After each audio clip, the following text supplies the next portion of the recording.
नमस्कार दोस्तों, आप सभी का हमारे अपने प्यारे से चैनल यूनिक पॉइंट स्टडी में स्वागत है। तो दोस्तों चलते हैं 25 क्वेश्चन लेकर आपके लिए लेकर आए हम 25 क्वेश्चन ग्रुप डी परीक्षा और एनटीपीसी के लिए। तो बिना टाइम के हम वीडियो को स्टार्टिंग करते हैं। जैसे पहला क्वेश्चन है दोस्तों, दो या दो से अधिक तत्वों के मात्रा के विचार से एक सुनिश्चित अनुपात में संयोग करने से बना पदार्थ क्या कहलाता है। यानी जब आप दो या दो से अधिक पदार्थों को मिलाते हैं तो जो पदार्थ बनता है उसको यौगिक कहते हैं। वैज्ञानिक एडवर्ड जेनर किस रोग से संबंधित है। तो यह चेचक जो एक रोग है दोस्तों उससे ये संबंधित है। मानव में गुर्दे का रोग किसके प्रदूषण से होता है। तो कैडमियम के प्रदूषण से होता है, जिसका जो प्रतीक है वह CD है। नेक्स्ट है दोस्तों, BCG का टीका किस बीमारी से बचाव के लिए लगाया जाता है। तो यह क्षय रोग जो होता है उसके लिए यह टीका लगाया जाता है। प्रकाश संश्लेषण के दौरान पैदा होने वाले ऑक्सीजन का स्रोत क्या है। तो यह जल है दोस्तों, इसका आंसर हो जाएगा जल। नेक्स्ट है, पौधे का कौन सा भाग श्वसन क्रिया करता है। तो पत्ती होती है जो वह श्वसन क्रिया करती है। घरों में विद्युत की पूर्ति 220 वोल्ट की जाती है। 220 वोल्ट प्रदर्शित करता है, तो यह एक औसत वोल्टेज होता है। घरों में जो तार जो विद्युत की फिटिंग होती है वह समांतर क्रम में की जाती है। परमाणु के नाभिक में होते हैं प्रोटॉन व न्यूट्रॉन होते हैं। एम्पेयर किसका मात्रक है। तो एम्पेयर विद्युत धारा का मात्रक है।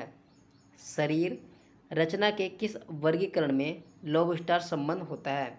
तो क्रेस्टियन से संबंधित होता है।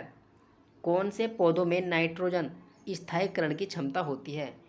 चना एवं अन्य जो दलहन दालें फसलें होती है उनमें नाइट्रोजन स्थायीकरण की क्षमता होती है। खाद्य ऊर्जा को हम किस इकाई में माप सकते हैं। तो खाद्य ऊर्जा को कैलोरी में माप सकते हैं। विद्युत धारा की इकाई क्या है। तो विद्युत धारा की इकाई एम्पियर है। कौन न तो तत्व है और न ही यौगिक है। वायु न तो तत्व है और न ही यौगिक है। पदार्थ की चतुर्थ अवस्था क्या कहलाती है। तो पदार्थ की जो चौथी अवस्था कहलाती है वह प्लाज्मा कहलाती है। पुष्पों का अध्ययन क्या कहलाता है। एंथोलॉजी पुष्पों का अध्ययन कहलाता है। राजस्थान में तांबे का विशाल भंडार किस क्षेत्र में स्थित है। तो खेतड़ी क्षेत्र में यह भंडार पाया जाता है। भारत की प्रमुख धान्य फसल कौन सी है। तो यह इसका आंसर हो जाएगा दोस्तों चावल की फसल है। पत्तियों के दो मुख्य कार्य होते हैं। प्रकाश संश्लेषण व वाष्पोत्सर्जन करना पत्तियों के दो प्रमुख कार्य होते हैं। डॉक्टर, चित्रकार, शिल्पकार आदि के द्वारा उपयोग किए जाने वाले कैल्शियम सल्फेट का लोकप्रिय नाम क्या है। तो इसका जो नाम है दोस्तों प्लास्टर ऑफ पेरिस है। सोने के आभूषण बनाते समय उनमें कौन सी धातु मिलाई जाती है। तो उसमें तांबा धातु मिलाई जाती है, क्योंकि जो शुद्ध सोना होता है वह 24 कैरेट में होता है और इसमें जब यह बनकर गहने या कोई भी धातु बनाई जाती है तो उसमें इसकी मात्रा सिर्फ 75% ही रखी जाती है।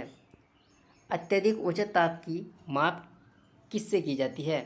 पूर्ण विकिरण तापमापी से की जाती है। इंद्रधनुष बनने का क्या कारण है।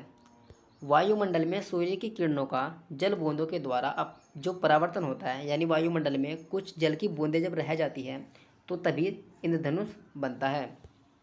सूर्य का ताप किसके द्वारा मापा जाता है। तो सूर्य का ताप पायरोमीटर तापमापी के द्वारा मापा जाता है। सेल्सियस तापक्रम पर जल के क्वथनांक तथा हिमांक क्या होते हैं। तो सेल्सियस पर जल का जो क्वथनांक होता है वह 100 डिग्री सेल्सियस होता है और जो हिमांक होता है वह 0 डिग्री सेल्सियस होता है। Thanks for watching.